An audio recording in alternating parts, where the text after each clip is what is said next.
नमस्कार दोस्तों, नवरात्रि के दूसरे दिन माता के दूसरे स्वरूप माँ ब्रह्मचारिणी की पूजा अर्चना की जाती है। ब्रह्म का अर्थ है तपस्या और चारिणी का अर्थ है आचरण करने वाली। इस अनुसार ब्रह्मचारिणी का अर्थ हुआ तप का आचरण करने वाली।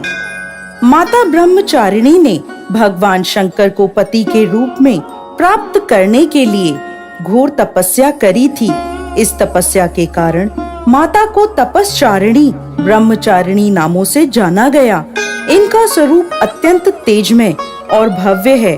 श्वेत वस्त्र पहने, दाहिने हाथ में जप की माला लिए और बाएं हाथ में कमंडल धारण करे हुए इनकी पूजा करने से साधक का मन स्वाधिष्ठान चक्र में स्थिर होता है।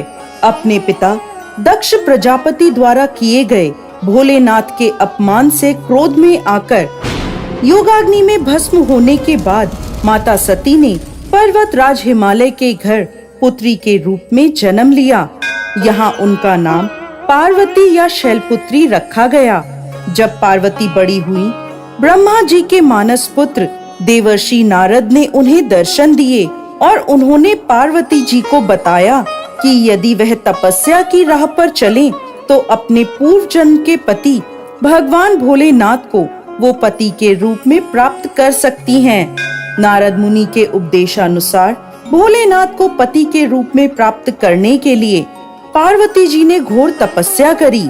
उन्होंने 1000 सालों तक केवल फल और फूल खाकर तपस्या करी।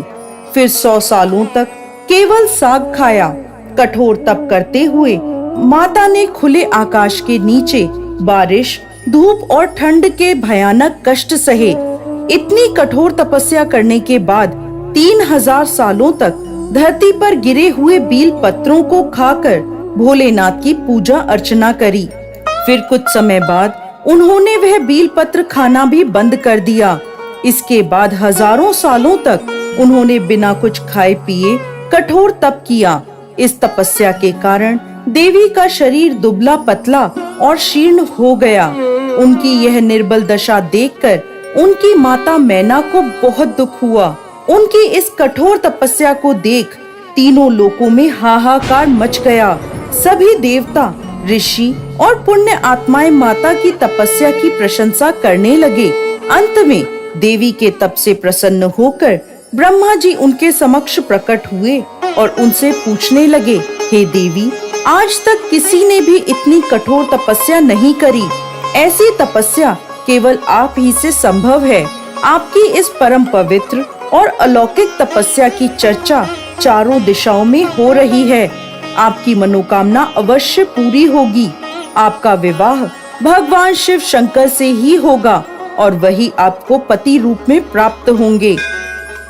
अब आप इस तपस्या को खत्म करें और अपने घर लौट जाएं। आपके पिता आपको लेने आ रहे हैं।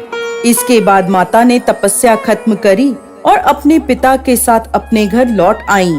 और कुछ समय बाद भोलेनाथ ने माता पार्वती को अपनी पत्नी के रूप में स्वीकार किया। लंबे समय तक कठोर तप करने के कारण ब्रह्मा जी ने माता पार्वती को नाम दिया ब्रह्मचारिणी। इस दिन विधि विधान से माँ ब्रह्मचारिणी की पूजा अर्चना करने से सभी मनोकामनाएं पूरी होती हैं और विशेष फल की प्राप्ति होती है। इनकी पूजा अर्चना से त्याग, संयम और सदाचार जैसे गुणों की प्राप्ति होती है। माँ ब्रह्मचारिणी की पूजा अर्चना से व्यक्ति को धैर्य प्राप्त होता है और विजय की प्राप्ति होती है।